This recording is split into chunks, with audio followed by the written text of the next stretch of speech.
नित्य धाम में पहुंच सकते हैं, कोई संदेह नहीं। ये कृपा साध्य है। ये कृपा प्राप्ति के लिए चाहिए एकमात्र दीनता। अंतःकरण की ऐसे एक हार्दिक दीन भावना, ऐसे अपना को हीन ज्ञान अयोग्यता बुद्धि, हर स्थिति में साधक को ऐसे भावना, ये भावना साधक को बहुत बचाव करता है, अपराध से बचाव करता है। क्योंकि हम जब सब में हम गुण देखेंगे, अपना दोष देखेंगे, सब हमसे श्रेष्ठ हैं, सब में प्रभु हैं, सब प्रभु के विस्तार है, जान करके हम चारों ओर जब देखेंगे तो मस्तक स्वाभाविक अवनमित हो जाएगा। जब तक अभिमान है, अहंकार है, दंभ है, तब तक उस प्रेम राज्य में प्रवेश करना तो बहुत दूर की बात है। अंतःकरण को शुद्ध करना ही बहुत कठिन हो जाता है। निर्मल अंतःकरण बहुत कठिन हो जाता है।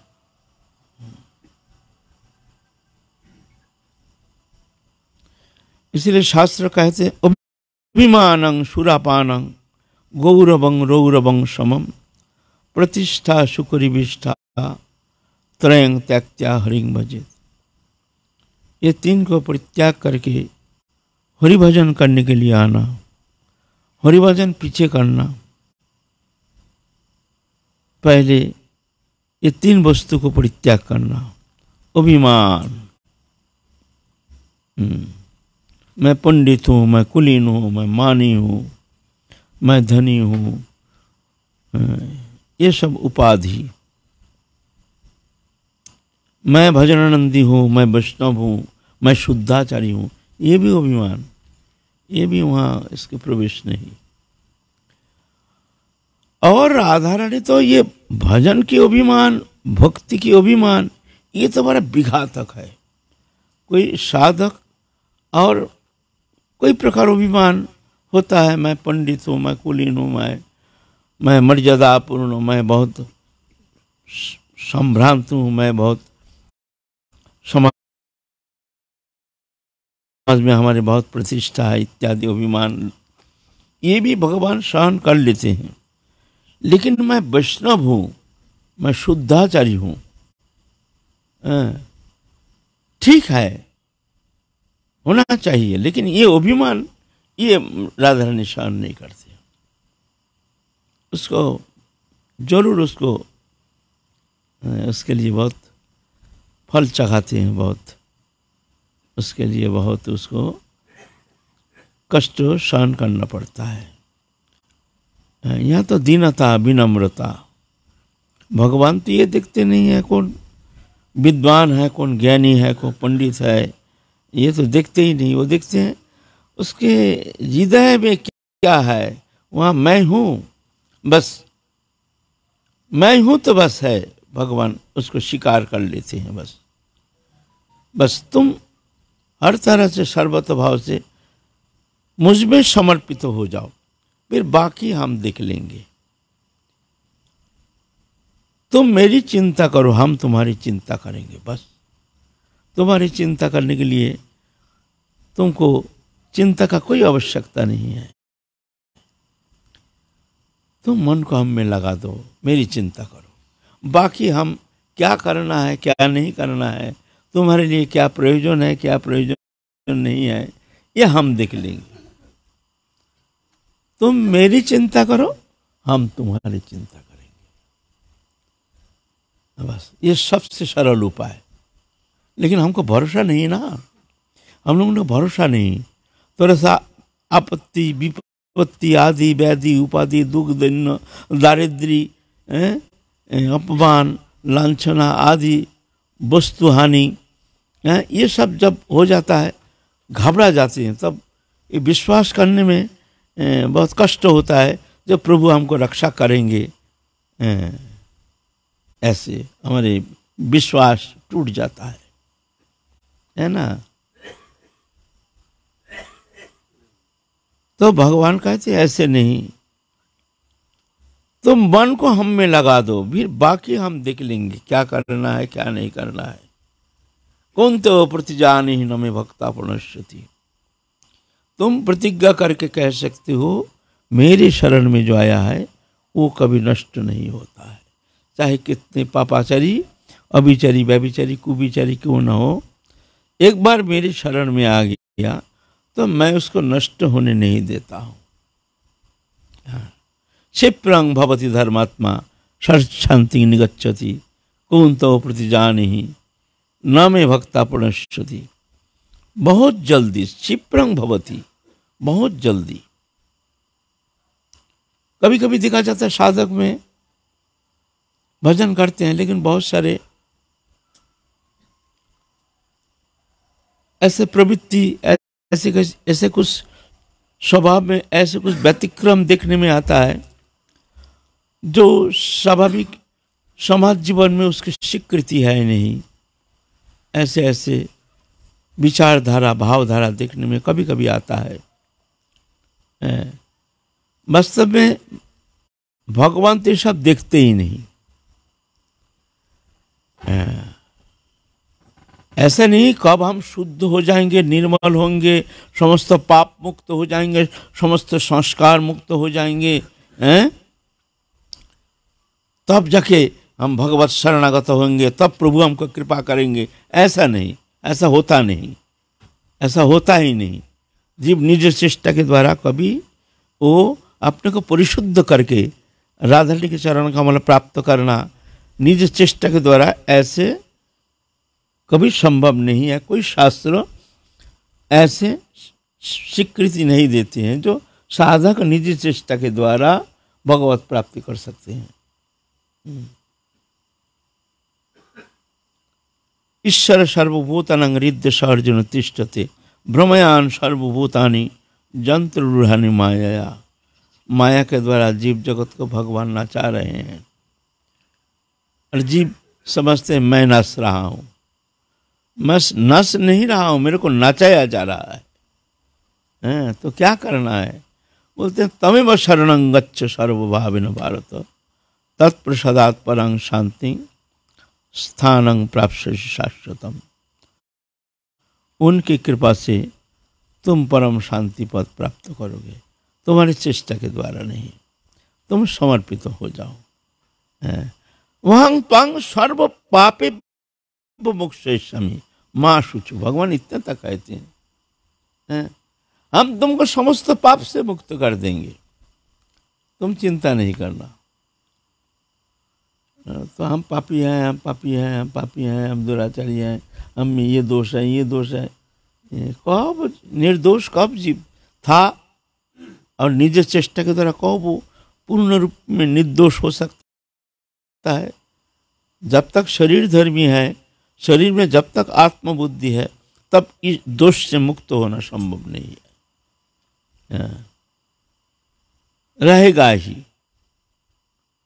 ये दोष से मुक्त होना संभव नहीं है। हाँ, जब शरणागत हो जाते हैं तो प्रभु कृपा करके धीरे धीरे धीरे धीरे उसके विवेक को जगा देते हैं। विवेक जग जाते हैं तो विवेक के द्वारा अपने दोष को वो दबाने में समर्थ हो जाते हैं, अपने विचार पूर्वक दोष को दबा देते हैं। लेकिन जाता नहीं है, ये जो निर्मूल हो जाएगा ऐसा होना संभव नहीं है। ये जाएगा एकमात्र भगवत साक्षात्कार, उस जड़ चेतन ग्रंथि जब खुल जाता है, जब अपने स्वरूप में स्थित हो जाता है, तभी जाकर के वो संपूर्ण, वो तो है निर्दोष, अपने स्वरूप में जब स्थिति हो जाती है तभी जाके वो निर्दोष होता है। खैर दोष तो आगंतुक है, दोष तो ये तो आत्मा में है ही नहीं दोष, आत्मा तो सर्वथा निर्दोष, लेकिन ये आभाषित है, आभाषित।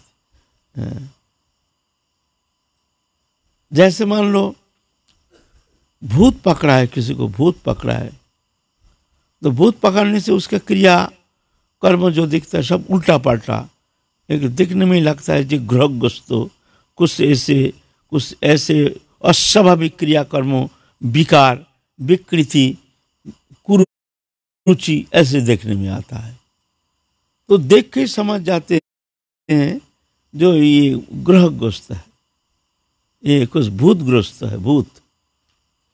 तो गुणीन बुलाते हैं, गुणीन आते हैं, देखते हैं हाँ तो भूत पकड़ लिया। तो कहते हैं तू कहाँ से आया है, कौन है तू? तो भूत कहता है मैं वहाँ था, मैं वहाँ से आया हूँ, मेरे को यहाँ अच्छा लगता है, तू यहाँ से जा, कब जाएगा? ना मैं जाऊँगा नहीं, मेरे को अच्छा लगता है। कौन कहता है? सब भूत। वो नहीं, वो आत्मा नहीं, जीवात्मा नहीं, उसके ऊपर सवार हो जाता है।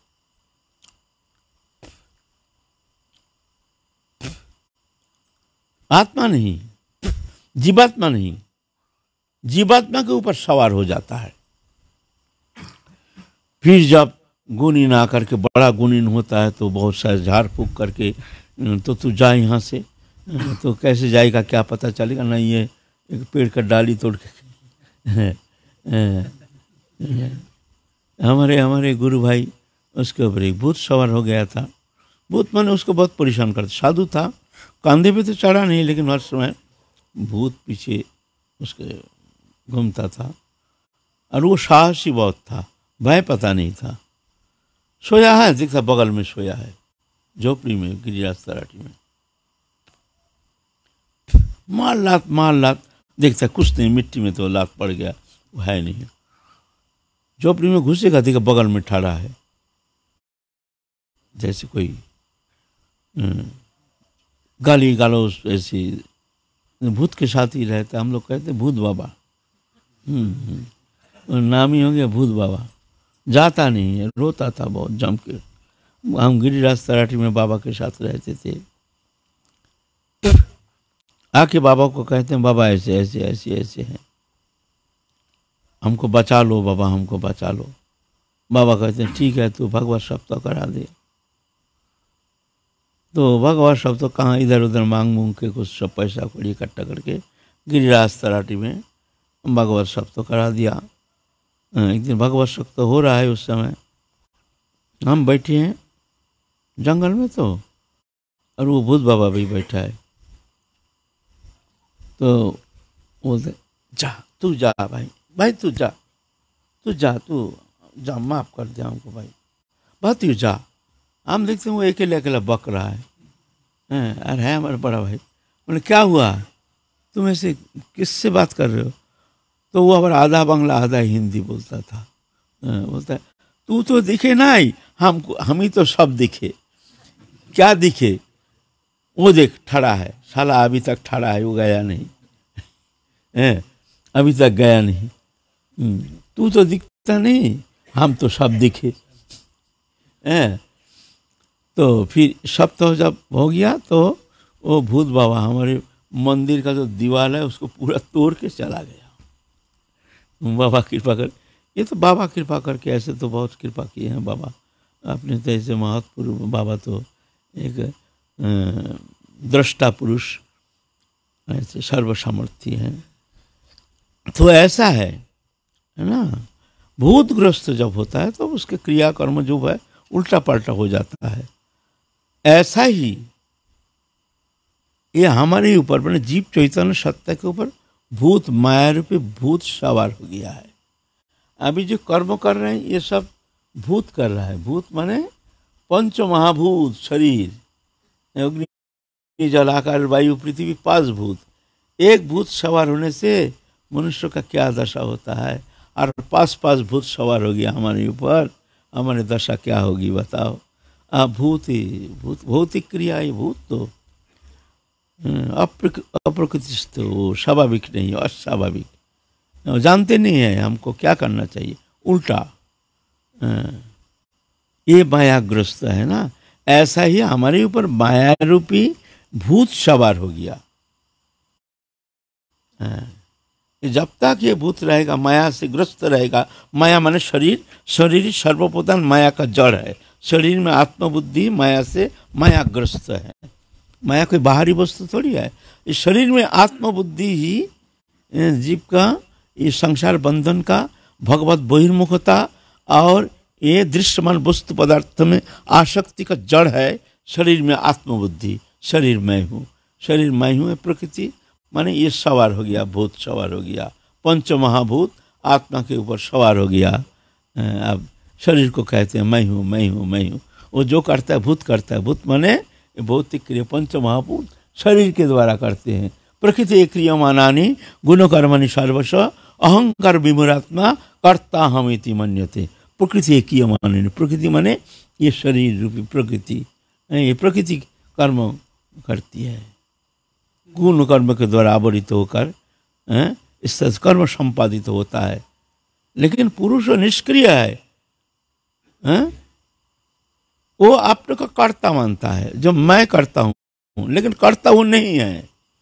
कर्ता तो ये प्रकृति गुण क्रिया है ना। कार्य कारण कर्तृत्व हेतु प्रकृति उच्यते, पुरुष सुख दुखानां भोक्तृत्व हेतु उच्यते।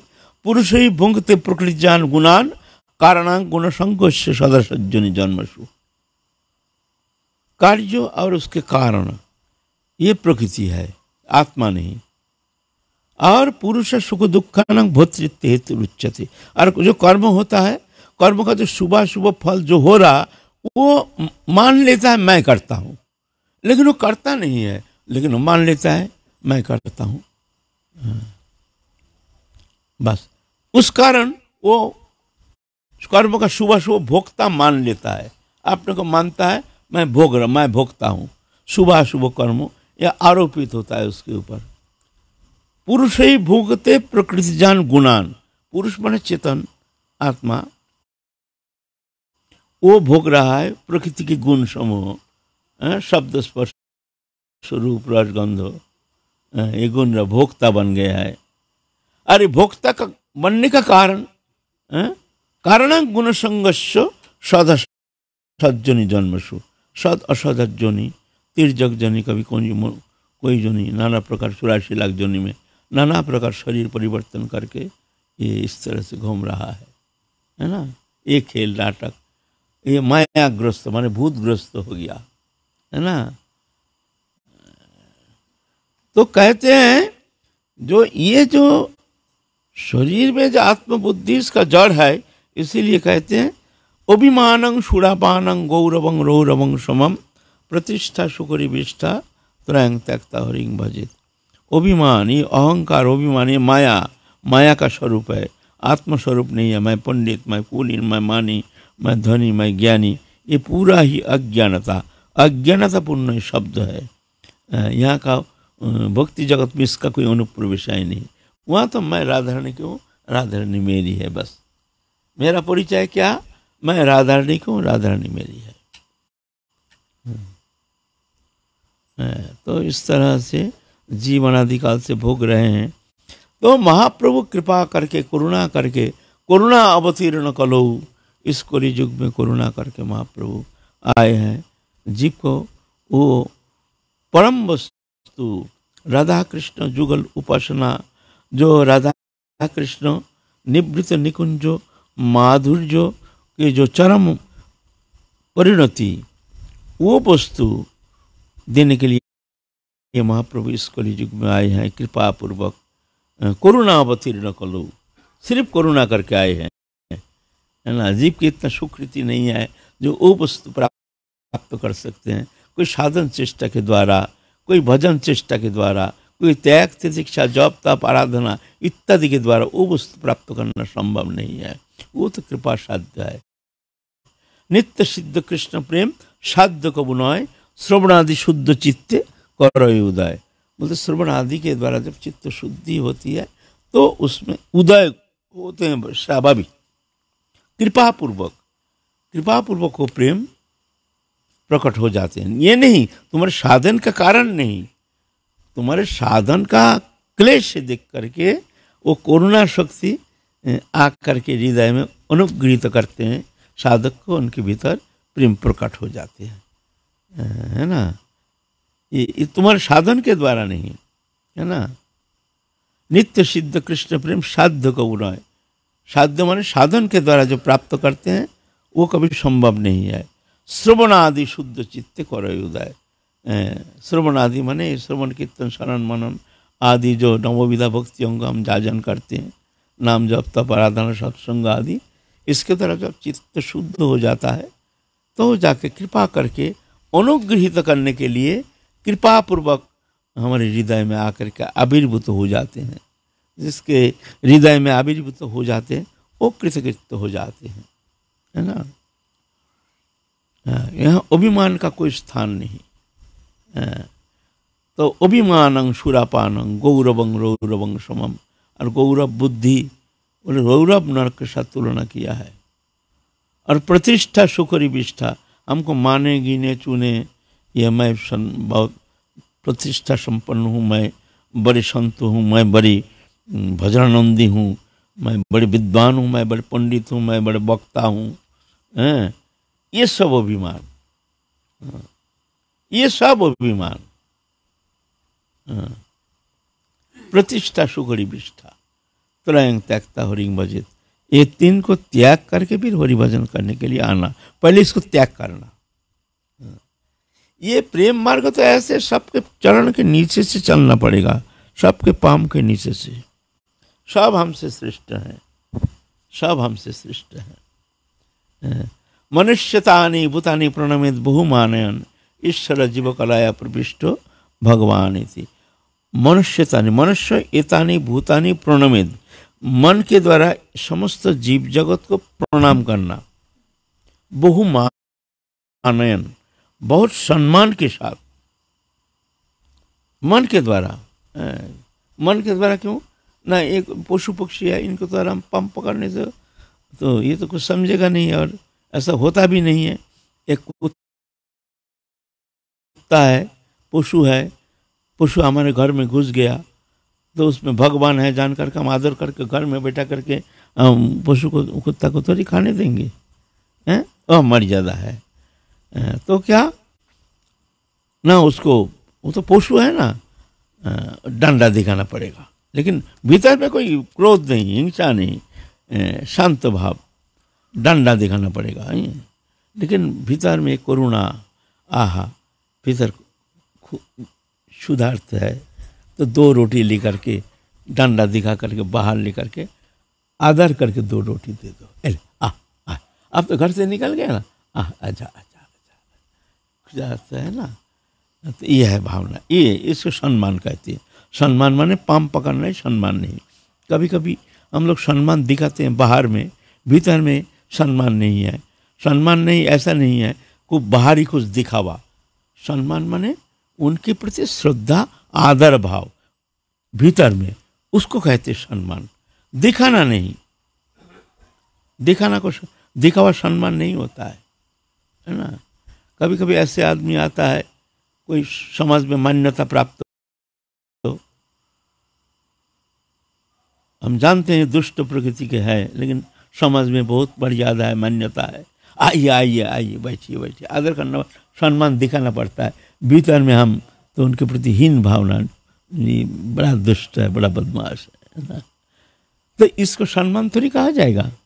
बाहर ही दिखा रहे हैं, आदर कर लें, आइए आइए, ऐसा नहीं। सम्मान माने होता है हृदय में श्रद्धा, उनके प्रति स्वाभाविक आदर बुद्धि, इसको कहते सम्मान। ऐसे होना चाहिए। सम्मान माने दिखावा नहीं, हम आए हैं खूब दिखा रहे हैं, बाहरी दिखावा, भीतर में उनके प्रति कुछ श्रद्धा नहीं, आदर बुद्धि नहीं। तो कहते मनुष्यतानि भूतानि प्रणमेत बहुमानयन, मन के द्वारा एतानि भूतानि, समस्त जीव जगत जो भी दिखते हैं सब प्रभु के निवास है, सब में प्रभु है, ऐसे जान करके प्रणमेत बहुमानयन, प्रणाम करना मन ही मन में, बहुमानयन, बहुत सम्मान के साथ। ईश्वर जीव कलया प्रविष्ट भगवान इति, भगवान जीव चैतन्य सत्ता रूप में सबके भीतर उन्हें प्रविष्ट है जान करके सबको श्रद्धा करो, सबको सम्मान करो, सबको आदर करो। तो बहुत सहज भजन तुमको आगे बढ़ने के लिए बहुत तुमको लाभ मिलेगा। ऐसे भावना मन में आ गया तो भजन बहुत सरल हो जाएगा, सहज हो जाएगा, सुगम हो जाएगा। तो महाप्रभु आए हैं इस कलियुग में जीव चैतन्य सत्ता को जगाने के लिए, वो प्रेम भक्ति प्रदान करने के लिए करुणा अवतीर्ण कलो, करुणा करके आए हैं। आप महाप्रभु निवास कर रहे हैं जगन्नाथपुरी में। हरिदास ठाकुर निर्जान काल हम लोग आलोचना किए हैं। हरिदास ठाकुर महाप्रभु के परम प्रिय भक्त थे, जन्म सिद्ध। महाप्रभु उनके गुणानुवाद करते हैं, बैठे बैठे सब भक्तों को सुनाते हैं। देखो, भगवान अपने श्रीमुख से भक्तों के गुणानुवाद करते हैं। भगवान को बड़ा आनंद आता है भक्तों को गुण कीर्तन करने में। महाप्रभु हरिदास ठाकुर के गुणानुवाद सबको भक्तों को बुला बुला करके कहते हैं, देखो हरिदास ठाकुर ऐसे थे, ऐसे नामनिष्ठ थे, ऐसे दीनता, ऐसे विनम्रता, ऐसे उनकी भजन निष्ठा, भजन निष्ठा, हर समय नाम, 24 घंटा नाम। हरिदास ठाकुर 3 प्रकार नाम करते थे, ऐसे सुनने में आता है। 3 लाख नाम करते थे। 3 लाख नाम, ये नाम करते हैं हम लोग ना। ये जप करने का त्रिविध प्रक्रिया है जप करने का। एक है वाग्यज, एक है उपांशु, एक है मानस जप। वाग्यज जप है जोर जोर से हरि नाम संकीर्तन करना, हरे कृष्ण कृष्ण कृष्ण हरे हरे, हरे राम राम राम हरे हरे, हरे कृष्ण। এটা वाग्यज, वाग्यज ওটা না, वाग्यज বাচিক, वाग्यज এটাকে বলে। हरे कृष्ण कृष्ण कृष्ण हरे हरे, हरे राम राम राम हरे हरे, हरे कृष्ण। ये बाची, ये वाग्यज उच्च स्वर में नाम करना, ऐसे 1 लाख। ये नाम करना चाहिए जब कहीं हल्ला गुल्ला होता है, कहीं बाहर जाते हैं, घर में हल्ला गुल्ला हो रहा है दिन में, उस समय उत्तम है ये वाग्यज हरे नाम। हरे कृष्ण, हम कुछ सुनेंगे नहीं, किसी का बात सुनेंगे नहीं, कोई कान में जाएगा नहीं, अपना नाम हमारे भीतर ऑटोमेटिक स्वाभाविक, हमारे जो उच्च स्वर कीर्तन करते हैं वो नाम जाके हमारे कान में प्रवेश करके हम खुद श्रवण करते हैं। तत्सहित ये नाम जहाँ जहाँ सुनाई देता है वहाँ जाके ये वातावरण को पवित्र कर देते हैं। और कीड़ा मकोड़ा पशु पक्षी जो भी ये श्रवण करता है ये नाम, उसका कल्याण हो जाता है, ये मंगल हो जाता है। इसलिए उच्च स्वर में, उच्च स्वर से जो हरिनाम संकीर्तन ये सर्वोपरि माना गया है। और फिर है उपांशु। उपांशु है होठ हिला करके, जैसा हम लोग करते हैं, ये करना चाहिए जब रास्ते में चलते हैं, घर में बैठे हैं, दिन में ऐसे जप करना चाहिए। हल्ला गुल्ला नहीं है, लेकिन हम रास्ते में चल रहे हैं, बाजार जा रहे हैं, कहीं जा रहे हैं, गाड़ी में बैठे हैं, कहीं बैठे हैं, तो इस समय ये उपांशु जप। और मानस जप, जब कोई आवाज नहीं, मान लीजिए मध्य रात्रि में जब जाग करके स्नान ध्यान करके आसन में बैठते हैं, उस समय कोई नहीं, कोई आवाज नहीं, उस समय ये मानस जप बहुत, इसमें बहुत लाभ है, इसमें बहुत शक्ति है। ये जब मन कोई आवाज नहीं, जीवा हिलेगा नहीं, कंठ हिलेगा नहीं, सिर्फ भीतर में जैसे हम श्रवण कर रहे हैं, जैसे एक रिकॉर्ड चल रहा है, बस उसके तरफ मन निविष्ट करके बस सुन रहे हैं, जैसे हम सुन रहे हैं। वो एकांत नहीं होने से होगा नहीं, हल्ला गुल्ला में होगा नहीं।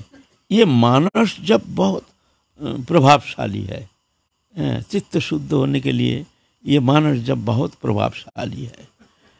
ऐसे त्रिविधो हमारे जप करने का विधान है, वाग्यज, उपांशु और मानस।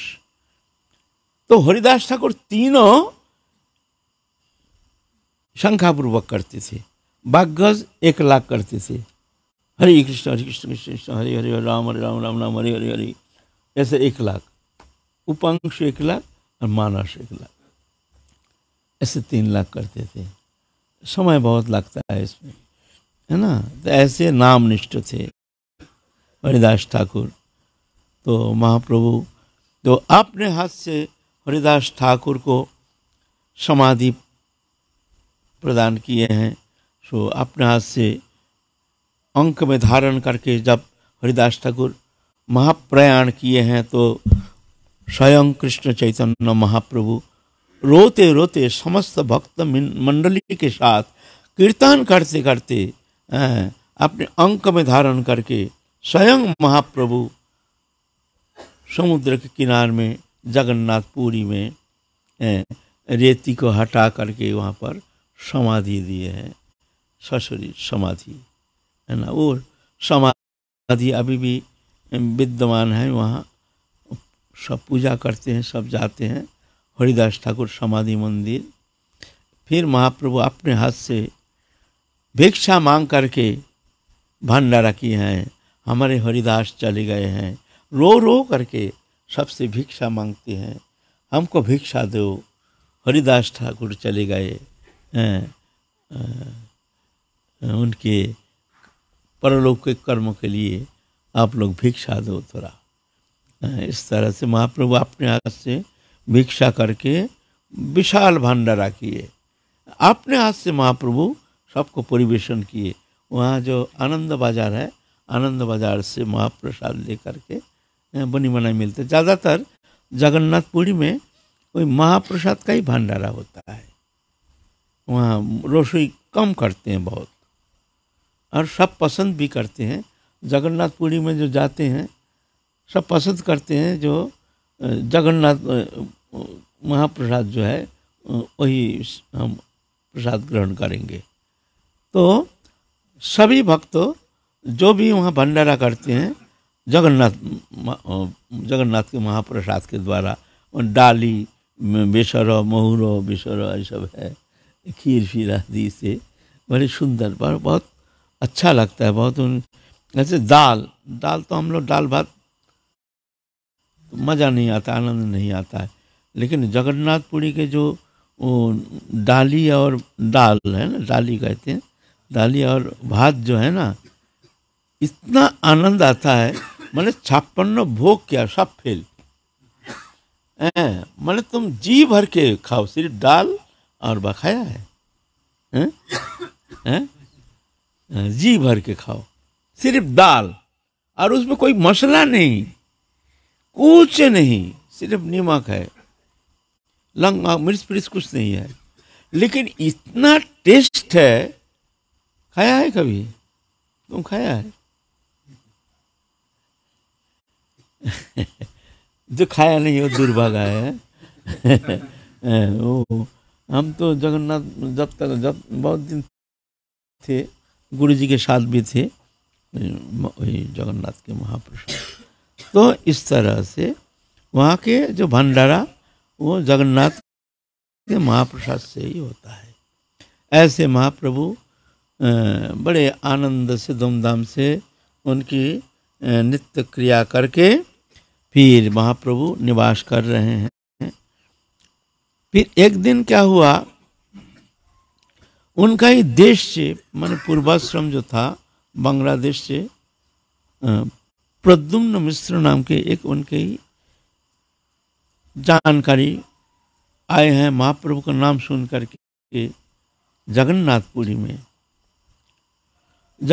में आए हैं। वो बहुत ऐसे पंडित भी थे और सत्संग भी थे, लेकिन शास्त्र संबंध में बहुत ज्ञान, ऐसे ही बहुत ज्ञान भी है उनका, लेकिन थोड़ा ज्ञान रहने के कारण थोड़ा अभिमान भी है। जो हम बड़े पंडित हैं, सत्संग करेंगे तो किसका संग करेंगे, ये तो थोड़ी इतना पंडित है उसका क्या संग करेंगे। जो पंडित होता है ना, साधारणतः अपने को इतना पंडित मानने का कारण साधारण किसी से सत्संग करते नहीं है, शास्त्र आलोचना करते नहीं है, वो अपमान समझते हैं। इससे क्या शास्त्र आलोचना करेंगे, ये तो जानता नहीं है ना। ये थोड़ा अपने को थोड़ा सा हीन समझते हैं। वो सोचते हैं कि ये हमको प्रश्न करेंगे, हम उत्तर देंगे, हम इससे प्रश्न करेंगे, इससे सत्संग करेंगे। ये क्या जानता है क्या? ऐसे ही एक सुप्त अभिमान, जो जिसके अंदर जो वस्तु है उसका एक अभिमान होता है। ये अभिमान ना स्वाभाविक होता है। जिसके अंदर जो वस्तु होगा उसका अभिमान। धन है तो धन का अभिमान, विद्या है तो विद्वत्ता का अभिमान, पंडित है तो पंडिताई का अभिमान, उच्च वंश में जन्म है तो वो वंशज का अभिमान, भजन करते हैं तो भजनानंदी का ये भी अभिमान। हम बड़े भजनानंदी हैं, खूब भजन करते भजनानंदी। हम बड़े त्याग तितिक्षा वैरागी हैं, ये भी अहंकार भीतर में सुप्त रूप में। हम बड़े त्यागी हैं भीतर में। ये लोग क्या है, तो भंडारा खाता है, रसगुल्ला खाता है, ये क्या? ये हम तो बड़े त्यागी हैं। ऐसे त्याग का अभिमान। किसी के अंदर भक्ति है, भक्ति से दो बूंद आंसू निकालता है, अरे उसका भी एक अभिमान भीतर में सुप्त रूप में बैठा रहता है। अभिमान एक कोने में दीनहीन होकर के दिखने में आता नहीं है, लेकिन भीतर में बैठा है। हमारा तो और ही कथा में हमको भगवत चिंतन में अश्रुधारा बहती है। ऐसे एक अभिमान, सुप्त अभिमान रहता है। दीनहीन लोग होकर के वो अभिमान दिखने में आता नहीं है। अभिमान के आंख में आंसू दिखता है, लेकिन भीतर में है वो भक्ति के अभिमान। भक्ति के अभिमान, अभिमान जाता नहीं है। इस तरह से वो जो एकमात्र गुरु कृपा व्यतिरेक, ये अभिमान को पहचानना बहुत कठिन है। भजन का अभिमान, मैं भजनानंदी, विद्वत्ता का अभिमान, मैं बड़ी विद्वान, है ना। जब रूप सनातन, छोटा सा एक कहानी सुनाते हैं।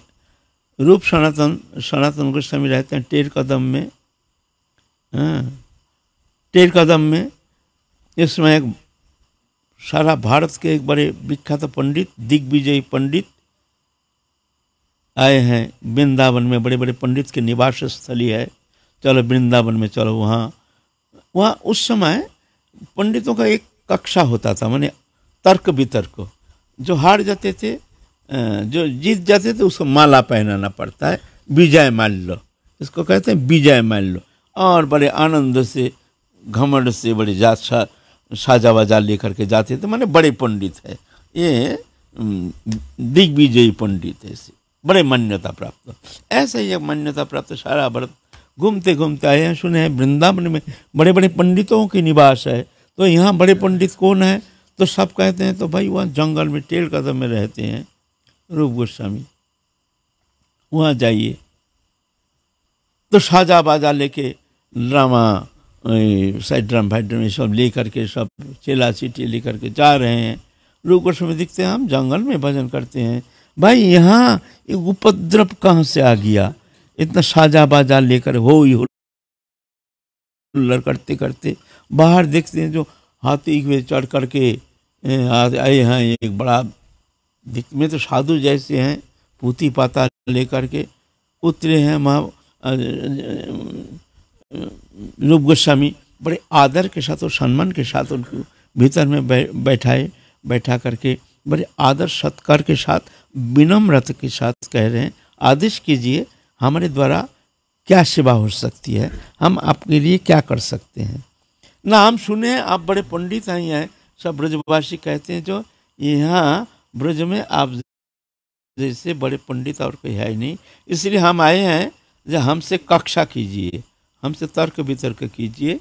आप बड़े पंडित हैं, अगर आप हार जाते हैं तो हमको स्वीकार कर लीजिए।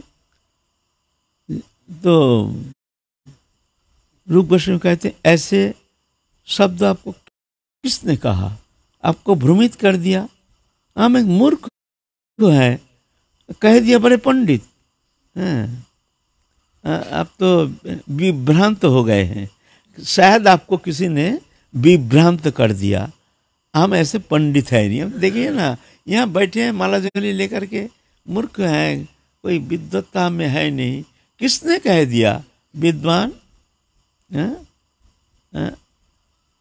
सा विद्या तन मति जया।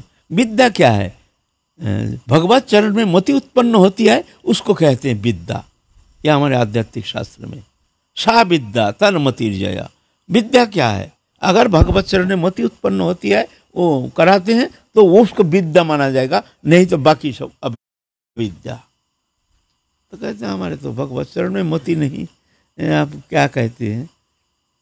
तो बहुत बार उनको कोशिश किए, प्रभावित करने के लिए कोशिश किए, जो प्रभावित हो जाए, नाना प्रकार वाक्य प्रयोग के द्वारा उनको थोड़ा सा चेताने के लिए कोशिश किया, जिससे तर्क करें हमसे। तो हाथ जोड़ करके बड़े विनम्रता के साथ, महाराज हम आपके चेला के चरण धूल के समान है नहीं, हम यहाँ पढ़े हैं राधा रानी के चरण प्राप्ति उद्देश्य लेकर के, अपने चित्त शुद्ध करने में हम असमर्थ हैं, हमारे भीतर कितना अभी अवगुण है, हम यहाँ दुखी होकर पड़े हैं, और आप कहते हैं हम विद्वान हैं। तो ठीक है, आप विद्वान नहीं है तो माला पहना दीजिए। विजय मल्ल बहुत सुंदर माला लेकर के, हाँ मान लिए हैं आप श्रेष्ठ पंडित हैं, हमसे बड़े हैं, माला पहना करके प्रणाम करके भीतर चले गए। और दिग्विजय पंडित और बड़े होई हुल्लड़ करते करते करते करते करते करते जा रहे हैं लौट के। जे रूप गोस्वामी सबसे बड़े पंडित वृंदावन के, वो हमको स्वीकार कर लिया, ये हार गया। और उधर पावन सरोवर में गए थे स्नान करने के लिए उनके शिष्य जीव गोस्वामी पाद। और जीव गोस्वामी पाद थे उस समय भारतवर्ष में सबसे बड़ा पंडित। ऐसा कोई विद्वत्ता है नहीं, ऐसा कोई शास्त्र है नहीं, ऐसा कोई पुराण है नहीं जो जानते नहीं थे। इतना बड़ा पंडित थे, इतना कोई ऐसा कोई व्याकरण नहीं था जो जानते नहीं थे, जो पढ़े नहीं है। अद्भुत श्रुतिधर पंडित थे। आ रहे हैं स्नान करके, हल्ला चिल्ला, और टेरी कदम है वही नंदगम के पास, तो टेरी कदम, तो वहां से जा रहे हैं हल्ला चिल्ला देकर। क्या बात है भाई? बोले ऐसा रूप गोस्वामी पाद हार गए, माला पहना दिए हैं, इसलिए आनंद में उल्लासित होकर के जा रहे हैं। बोले कौन ने कहा? बोले तर्क किए थे हमारे गुरुदेव। बोले ना, तर्क तो किए नहीं, माला पहना दिए। ऐसा थोड़ी होता है, हम उनके चेला यहाँ बैठे हैं। ए किशोरी, ए किशोरी, आप थोड़ा नीचे आइए। अल्प उम्र, नवीन उम्र, 17-18 साल उम्र। अरे ये बालक क्या कहता है? ये ऊपर हाथी में बैठ, ये बालक क्या कहता है? क्या कहता है बच्चा? क्या कहते हो तुम? ना हम कह रहे हैं, हमसे तर्क कीजिए, तर्क करके हमको हरा करके तब विजय माला पहन के जाइए, नहीं तो आपको जाने नहीं देंगे हम। हाँ, अरे ये क्या बालक कहता है? ये छोटा सा बालक ये क्या कहता है? ये हमारा अपमान है, ऐसे छोटा बालक के साथ तर्क करना। लोग क्या कहेंगे? ये हमारे भाषा ही तो ये समझ नहीं पाएगा। ये तो उम्र जो है, अभी तो व्याकरण पढ़ता होगा, अभी तो कुछ विद्वत्ता ही क्या है इसमें, ये अल्प उम्र है। बच्चा तुम जाओ, बच्चा तुम जाओ। तो जीव गोस्वामी बात नहीं, आप उतरो, ऐसे नहीं, हमसे तर्क करके ही यहाँ से जाना पड़ेगा, विजय माल्य लेकर के। क्या करें, उतरना पड़ा। सोचें 2 शब्द में तो ये तो मुंह बंद हो जाएगा। वहीं रास्ते में ही आसन बिछा करके, और दिग्विजय पंडित प्रश्न करते हैं, जीव गोस्वामी टुकड़ा टुकड़ा करके उसको करके अपना पक्ष स्थापन करते हैं। अपना स्थापन करके जो प्रश्न करते हैं, और वो स्थापना कर नहीं पाते। इस तरह से जो प्रश्न करते हैं उसका उत्तर दे नहीं पा रहे हैं, और वो जो प्रश्न करते हैं सब उत्तर दे रहे हैं। सब शास्त्र को, सब शास्त्र संबंध में उनके पूर्ण ज्ञान है जीव गोस्वामी बात का। फिर जा करके तो बड़ा घबरा गए, पसीना छूट गए एकदम। जे भाई, आप तो हमारा बड़ा अपमान है, इतना छोटा बच्चा के पास इस तरह से हम हार के जा रहे हैं, बड़े अपमान है। अब क्या करें? फिर भाई चलो भाई, भाग गए एकदम, वहाँ चेला चिट्ठी लिखा, अरे भाग रहे भाई, भाग भाग यहाँ से भाग। तो ब्रजवासी लोग तो दुखी हो गए थे जब रूप गोस्वामी पाद हार स्वीकार कर गए।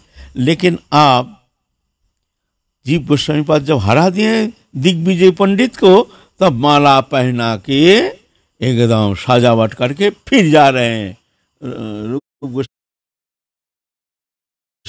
टेरी कदम में बैठे, टेर कदम में, वहाँ फिर हल्ला गुल्ला।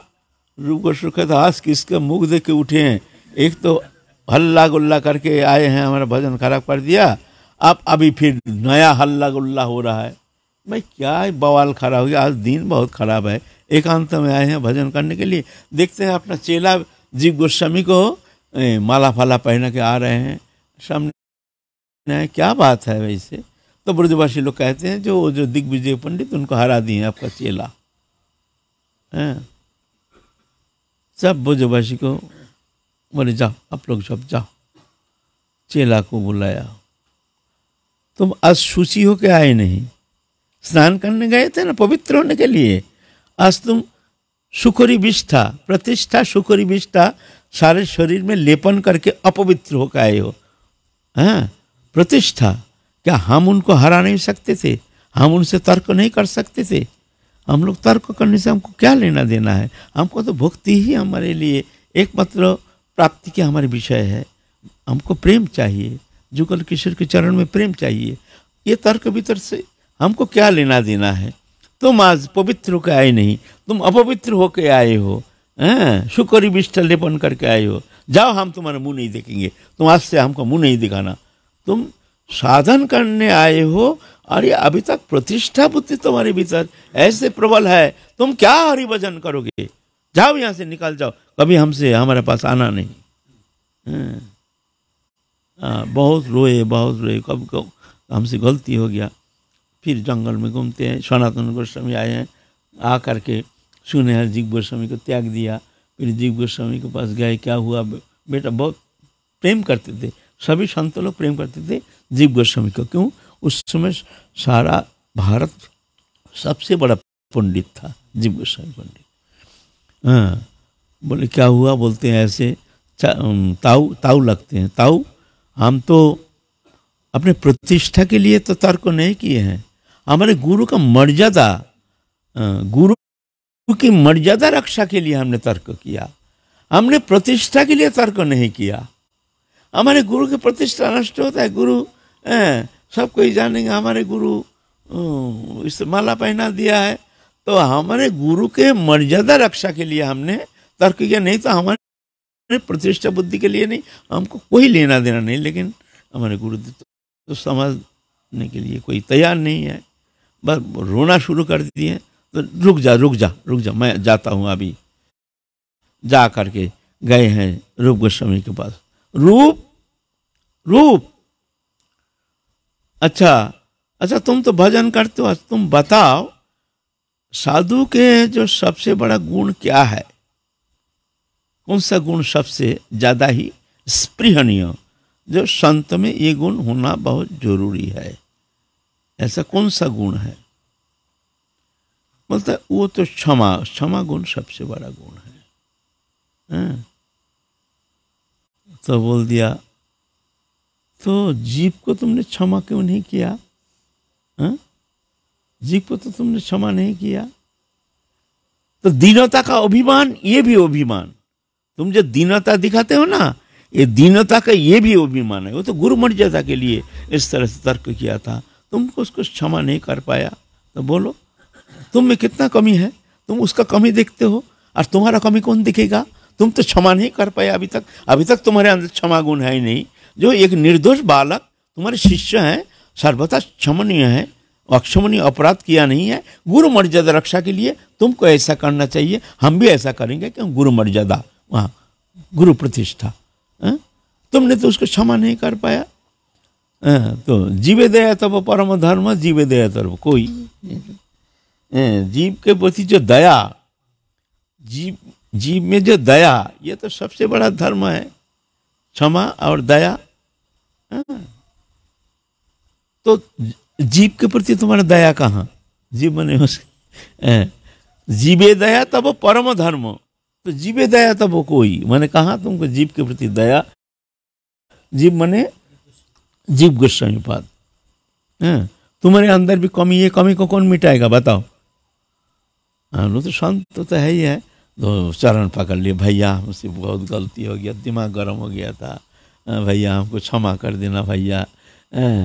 तो अब कहाँ गया वो, तो कहाँ चला गया? बोलता है नहीं यहीं आए, ले आओ उसको।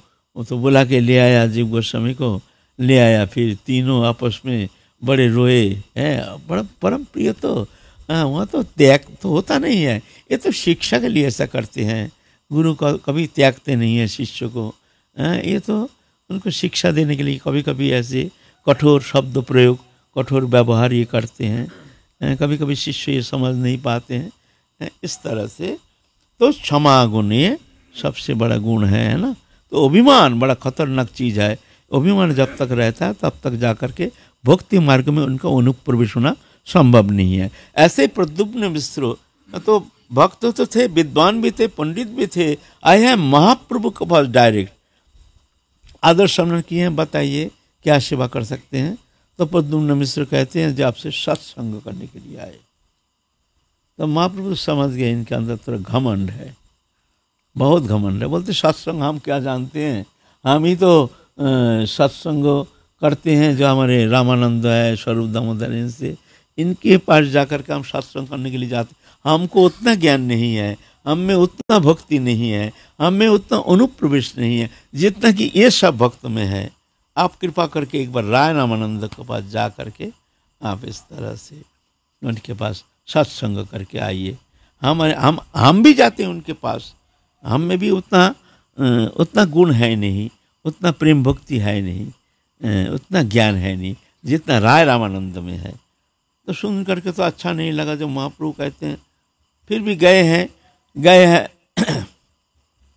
जाकर के क्या देखते हैं? राजवेश, साधु का वेश तो है नहीं, राजवेश रॉयल ड्रेस पर पहना हुआ है। क्या कर रहे हैं? न देवदासी को अंग सेवन कर रहे हैं। उनको कुछ नाटक लिखे हैं राय रामानंद, उस नाटक में उनको रिहर्सल देते हैं, नृत्य गीत आदि रिहर्सल देते हैं। अपने हाथ से उनको श्रृंगार करते हैं, कपड़ा पहनाते हैं। सब तोरुणी, अल्प उम्र के सब सुंदर तोरुणी। ये सुन करके देख करके उनका मन, यार ये एक साधु है, ऐसे स्त्रियों के साथ ऐसे श्रृंगार करते हैं, नाचते हैं, नचाते हैं, ये कौन सा, ये किसी क्या साधु संग करेंगे? सुन करके मन तो बड़ा विरक्त हो गया। फिर आए हैं महाप्रभु के पास। तो बोले हमको तो ऐसा है, हम तो सत्संग करने के लिए आए, लेकिन तो ऐसा तो हमको उसे लगा नहीं। बोले नहीं नहीं, आप जाइए उनके पास जाइए, अब जाने से फिर जाके आपको पता चलेगा। फिर क्या करें? महाप्रभु ने कह दिया श्रद्धा तो है नहीं, श्रद्धा तो पहले ही हट गया है। क्यों? बाहर ही देख करके कोई संत को विचार नहीं करना चाहिए। संत जो होता है भीतरी गुण, संतों कोई चेहरा नहीं है। संत आप भी हो सकते हैं। आपके अंदर अगर संतोचित गुण है, संत में क्या गुण होना चाहिए? संत अनपेक्षा मच्चित्ता प्रशांता समदर्शिना निर्ममा निरहंकारा निर्दंधा निष्परिग्रह, ये गुण जिनमें वो संत है ना। तो संत ये आप में है तो आप भी संत हैं। संत का मतलब ये नहीं पोशाक नहीं, पोशाक पहनने से संत नहीं होता है। हाँ, संत मर्यादा के पात्र होते हैं। क्यों? हम देखते हैं तिलक है, कंठिया, माला है, बैरागी वेश है, तो हम ये धारणा कर लेते हैं जो ये संत हैं, अवश्य ये संत हैं, ये भावना। लेकिन ये नहीं कि वही संत हैं, कोई गृहस्थी संत नहीं हो सकते हैं। अगर गृहस्थी में भी ये संतोषित गुण है तो वो भी संत है। ज्ञास नित्य सन्यासी जौन दृष्टि न कांक्षति निर्द्वंद ही महाबाहो सुखं बंधात् प्रमुच्यते। भगवान कहते हैं उसको नित्य सन्यासी जानना, जो नादृष्टि, किसी को देश करते नहीं है, ना कांक्षति, कोई मन में आकांक्षा नहीं है। ऐसे जो है तो उनको तुम सन्यासी जानना, चाहे गृहस्थी में रहे, धोती पहने, कुर्ता पहने या कुछ भी करे, कहीं रहे, वो सन्यासी। ज्ञास नित्य सन्यासी जो नादेष्टि न कांक्षति निर्द्वंद हो। निर्द्वंद माने हर्ष विषाद मान अपमान शीत उष्ण सुख दुख लाभानी, इसमें समचित्तता। सुखंग बंधात प्रमुच्यते, बोले बहुत प्रेम से ये संसार बंधन से मुक्त होकर के भगवत सानिध्य प्राप्त करने में समर्थ होते हैं, चाहे गृहस्थी में रहे, चाहे कहीं भी रहे। ऐसे जो हैं उनको सन्यासी जानना, है ना। तो फिर महाप्रभु भेजे हैं, गए हैं, फिर जा करके अब क्या करें, महाप्रभु कहे हैं, श्रद्धा तो है नहीं, लेकिन फिर भी महाप्रभु आदेश किए हैं, चलो सत्संग करके देखो। और बड़े विनम्रता, बड़े दीनता महाप्रभु भेजे हैं। आहा, जरूर ये ऐसे कोई महत्पुरुष हैं जिसलिए महाप्रभु हमारे पास भेजे हैं, हमको कृपा करने के लिए ये आए हैं। ऐसे नहीं कि हम इनको कुछ शिक्षा देंगे, कुछ ज्ञान देंगे। संत जो होते हैं उनका भावना उल्टा होता है, ये हमको कृपा करने के लिए आए हैं, हम इनको कृपा नहीं करें, ये हमको कृपा करने के लिए आए हैं।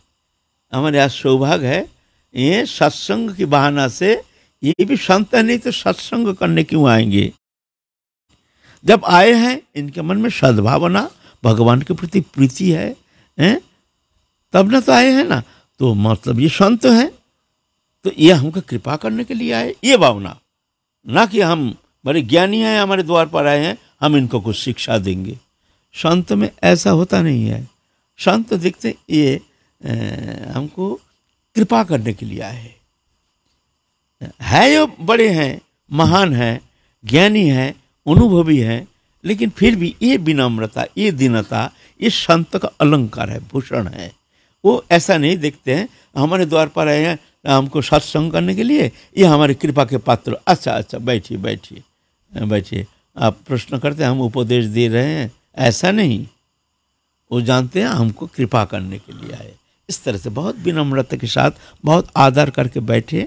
फिर जाके सुबह से संध्या तक दिन बीत गया, सत्संग करते करते उसमें भाव विभावित होकर राय रामानंद तो साक्षात विशाखा सखी, विशाखा सखी साक्षात, और वो जुगल प्रेम की वो प्रसंग वो कहते कहते ऐसे भाव विभावित हो गए हैं, देख करके प्रद्युम्न मिश्र बहुत लज्जित हो गए। जब हम किसको एक गृहस्थी, एक साधारण समझ लिए हैं, देखो ये कहाँ हम कहाँ, आहा, देखो कैसे पहचानेंगे जो महत्पुरुष कैसे कैसे होते हैं। महत्पुरुष थोड़ी वो चेहरा से, पोशाक से थोड़ी महत होता है, महत कहा नहीं जाएगा। महत्पुरुष का लक्षण होता है महंतस्ते समचित्ता प्रशांता विमन्नव सुड़िद साधव जे, ये गुण जिनमें है वो महत्पुरुष है, महंतस्ते समचित्ता, है ना। तो वो जा करके बहुत लज्जित हो गए हैं प्रद्युम्न मिश्र, जब वास्तव में हम यहाँ आए हैं महाप्रभु हमको कृतार्थ करने के लिए, हमको अनुग्रहित करने के लिए हमको यहाँ भेजे हैं। तो और क्या ना, हमारे भीतर जो घमंड, अज्ञानता, हमारे बाह्य विचार जो हम साधारणीकरण कर लेते हैं, ये ऐसे वो ऐसे, किसी का रूप देख करके, चेहरा देख करके थोड़ी पता चलता है जो उसके अंदर क्या गुण छुपा हुआ है। यहाँ बैठे हैं एक साधारण कपड़ा पहन के, तो हम क्या धारणा करते हैं, साधारण कोई गृहस्थी है, ऐसे ही है। कोई महत्पुरुष हो सकता है, तुम क्या जानते हो, क्या देखे हो। तो इसीलिए कभी साधारणीकरण करना नहीं। जो साधु हैं, जो भजन करना चाहते हैं, उनके लिए शब्द है, गृहस्थी के लिए वो जो कर रहे हो करो। लेकिन जो संत हैं, जो इस जन्म में भगवत भक्ति प्राप्त करना चाहते हैं, राधा रानी के प्रेम सानिध्य प्राप्त करना चाहते हैं, उनके लिए ये शब्द है। साधारणीकरण किसी को करना नहीं, जानना जो ये हमसे श्रेष्ठ हैं, ना जाने क्या गुण इनमें है, हमको पता नहीं। हम तो बाहरी रूप देख करके एक अनुमान कर लेते हैं, ये ऐसे ही साधु है, ऐसा ही नहीं है। कैसे जान लिया तुमने ऐसा ही साधु है, चेहरा देख करके, है ना। तो ये ज्ञान दिलाने के लिए महाप्रभु भेजे हैं प्रद्युम्न मिश्र को राय रामानंद के पास। और सारा दिन बीत गया, फिर भी सत्संग को ख़त्म नहीं होता है। फिर एक जन आके वृत्त आके चेतन दिलाया, प्रभु संध्या होते जा रहा है, आपको नित्य कृत्य करना है, आपको तो अभी पूजा अन्निक आदि करना है प्रभु।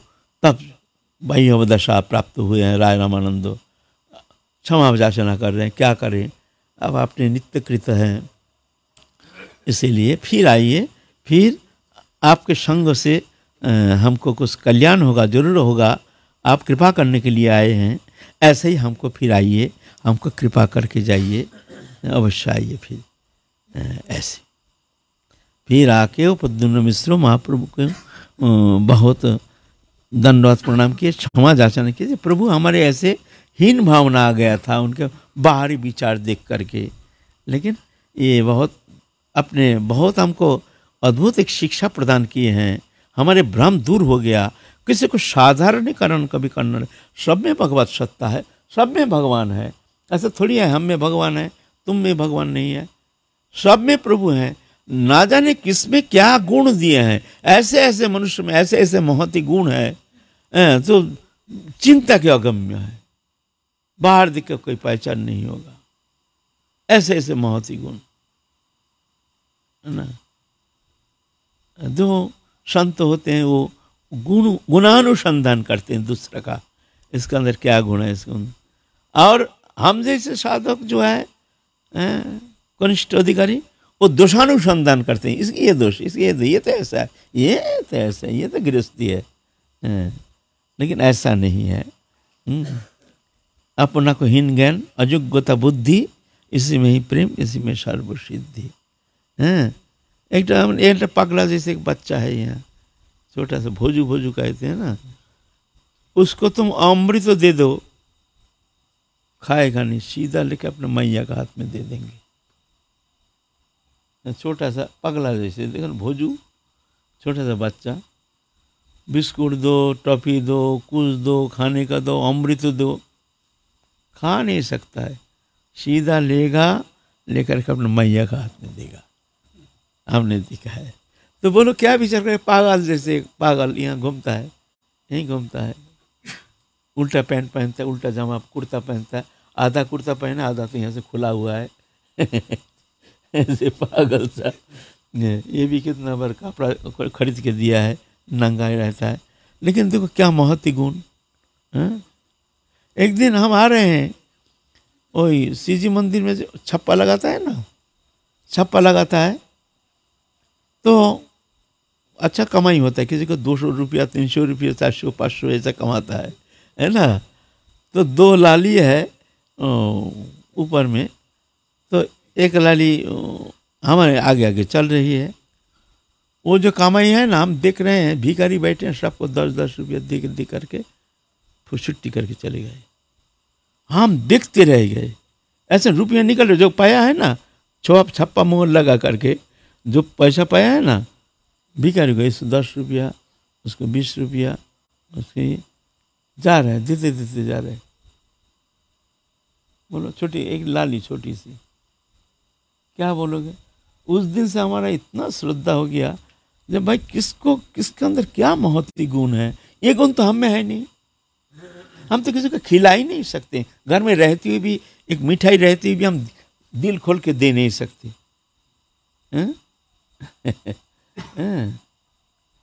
हमने एक दिन पूछा, तूने ऐसे दे दिया, कैसे दे दिया?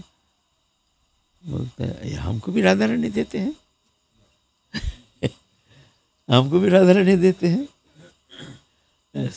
तो इसीलिए किसी को अंडर एस्टिमेट नहीं करना चाहिए। इस जगत में सब भगवान की सत्ता है, सब प्रणम्य है, ऐसे जान करके सबके प्रति आदर बुद्धि, सबके प्रति सम्मान, ऐसे भावना लेकर के अगर भजन कर सकते हो तो बहुत जल्दी राधा रानी की कृपा प्राप्त करने में समर्थ हो जाओगे, ये मेरी विश्वास है। ऐसा आगे राधा रानी जाने। जय जय श्री राधे श्याम निताई गौर हरि बोल।